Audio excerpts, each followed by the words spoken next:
Hello friends, আবার চলে আসলাম নতুন এক ভিডিও নিয়ে।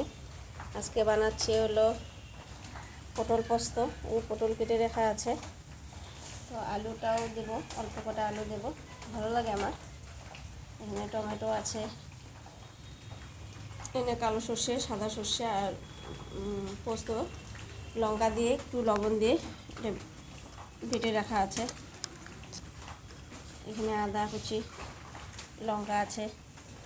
তেল গরম হয়ে গেছে, এখন সোমবারে দেব। কালো জিরা সোমবার আর কাঁচা লঙ্কা দিয়েছি। এখন আলুগুলো দিয়ে দেব।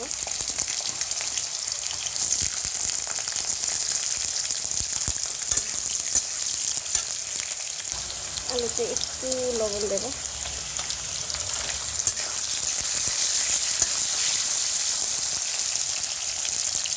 এখন দেবো পটলগুলো, হালকা লালটা করলেই হবে। এখন দিয়ে দেবো পটলগুলোকে একটু ভাজবো ভালো করে।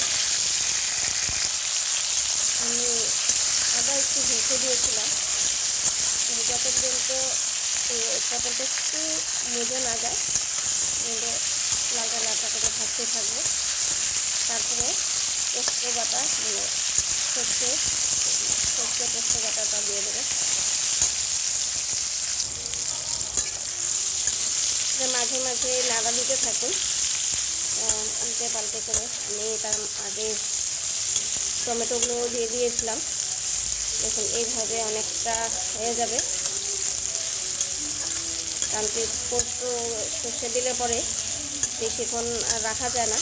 তো যত পারবেন আগে সিদ্ধটা এখানেই ভাজার মধ্যেই সিদ্ধটা যেন হয়ে যায়। তারপর দিলে কি হবে, সুন্দর গায়ে লাগবে, ভালো লাগবে খেতে। তা আমি এটার মধ্যে একটু চিনি দিয়েছিলাম, এটা এখন দিয়ে দেবো। এটা হয়ে গেছে,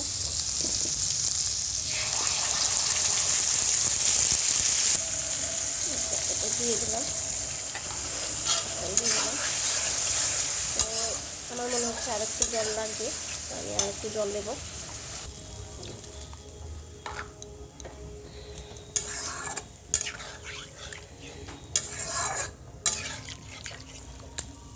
আমি একটু মাখা না, একটু হালকা রসা রাখবো। তো এটা এখন ফুটুক, ফুটলে পরেই নামাবো। লাস্টে আমি একটু কাঁচা লঙ্কা দেবো আর একটু সরষের তেল দেবো।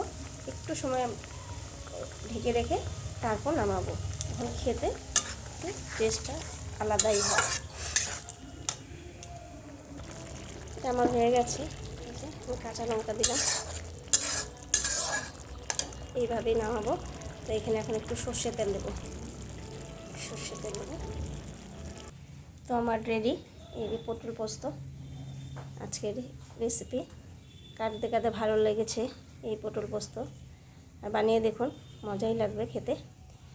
তো কমেন্টে জানাবেন।